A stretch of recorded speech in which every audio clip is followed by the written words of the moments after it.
Welcome back to Words of Paradise. I'm your host, Leon Idle. And do you like Lord of the Rings? Well, more like Lord of the Republicans when Gollum says, "My precious." He's really referring to how precious Christian values and conservative mindsets are. And when Legolas said, "You have my bow," and Gimli goes, "My axe," and Aragorn, "My sword," there was actually a fourth guy who was cut from the film. His name was Brad, and he was like, "You have my undying hatred for the LGBT community." At least that's what this British outlet wants us to think, labeling J.R.R. Tolkien and other great fantasy and literary works as gateways to the alt-right. You can't make this up. Let's take a look at this insanity. British government reportedly believes radicalization into far-right can occur from reading Tolkien, C.S. Lewis, Aldous Huxley, and George Orwell. Because I remember reading The Lion, the Witch, and the Wardrobe, and I immediately thought, you know what?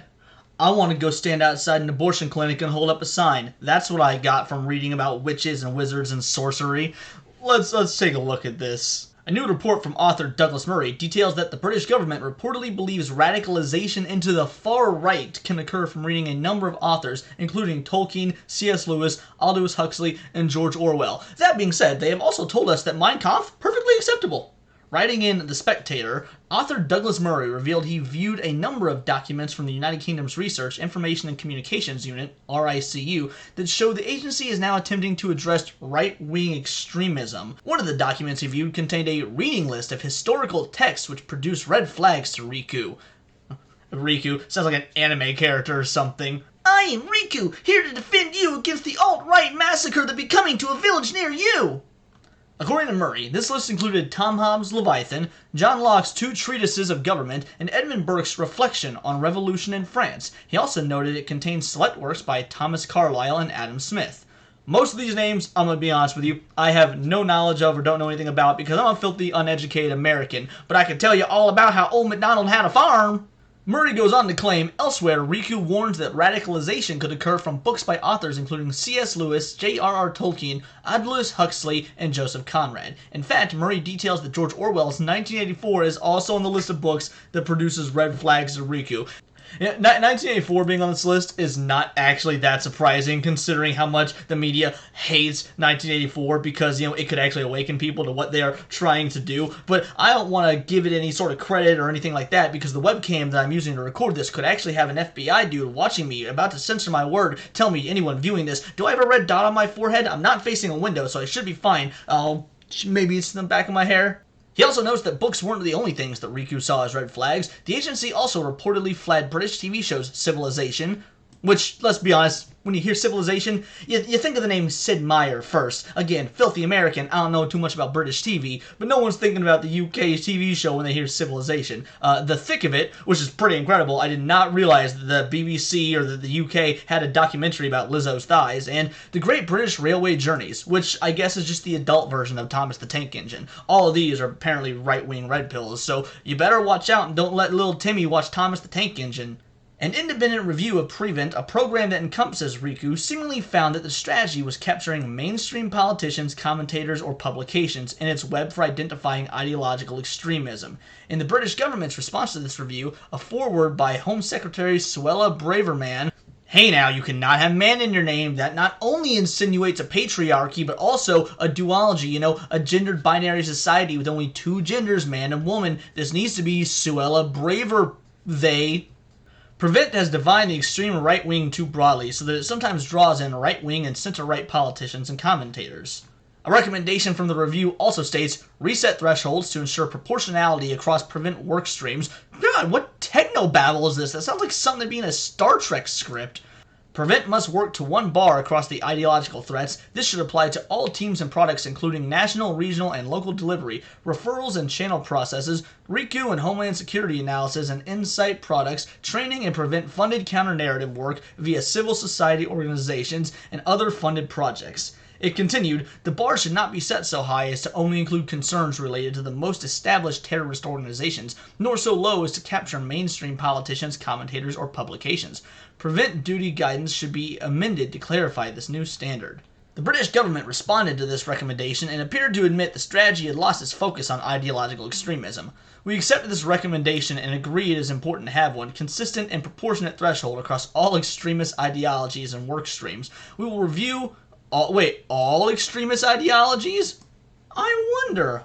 Do the alphabet folk fall under that? They have some pretty extreme ideologies, what with making kids chop off their little private bits, but I'm just saying. We will review our threshold at each stage of prevent delivery, including identification, assessment, prioritization, and decision-making, and apply this at the national, regional, and local level. We will ensure designated prevent leads across our statutory sectors have the training and support they need to provide effective advice on the threshold for referrals. Through our work to develop new prevent assessment framework, we will better define the criteria used to determine whether a case can be considered for channel intervention. This will ensure thresholds are proportionate and consistent across ideologies, the government continued, because that's what you want. You want some sort of government agency making sure that we have proportionate and consistent ideologies, and that's what your media needs to be. Oh, that doesn't sound like a recipe for disaster at all, or anything somewhat akin to what we actually read about in 1984. The government also stated, we will set out rigorous criteria to ensure that the proportion of funding allocated to civil society organizations to tackle specific ideologies is fully reflective of the threat we face. That's right, guys. Middle-earth is a threat. You reading about Middle-earth, you are threatening.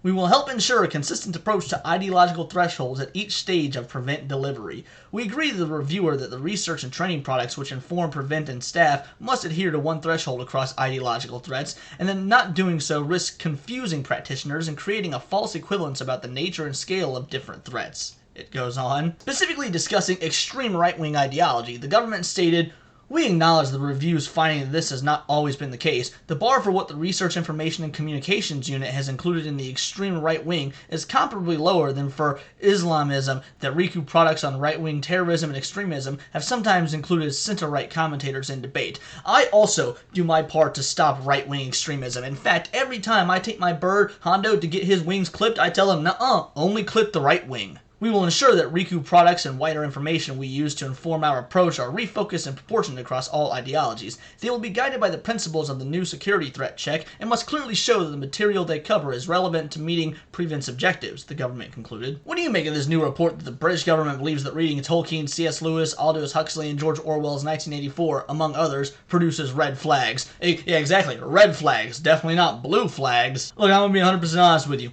Like I said multiple times in this video, dumb American. A lot of that actually went over my head because I don't really care to do too much, research into what's going on across the pond, because I'll be honest, 300 years ago we had a bunch of farmers with pitchforks and we beat you guys back to your awful country, and we actually got food with spices that taste good. So I'm not particularly worried about what's going on over there. I am worried about whether these sort of ideas and ideologies are infectious enough to get back over here, and really that would mean the UK has won the war in the long run, which is something that I could not believe would ever be the case growing up in elementary school when I learned all about Paul Revere and the Lanterns, and it was incredible stuff. But the US might face something like this sometime in the near future if we don't realize, hey, freedom to read whatever books you want is pretty cool. We should keep it. But that's just my thoughts on the matter. Let me know yours in the comments below, or you can let me know on Twitter, where you can find me at BoltTheWord. And please do subscribe to the channel. I just crossed over the 500 subscriber mark, which is incredible. I can't thank you enough for that. You have no idea how much I appreciate it. So please do. Let's keep that train going. I would love to see where we can go from here. And I am a nerdy news channel. I do nerdy news every day. Not always about Lord of the Rings and fantasy. Sometimes about Magic the Gathering, Dungeons and Dragons, anime, Disney, you name it. It's all here in the nerdosphere, and this has been Words of Paradise. Now, don't mind me while I go throw a fit about what happened with my Resident Evil 4 Collector's Edition pre-order.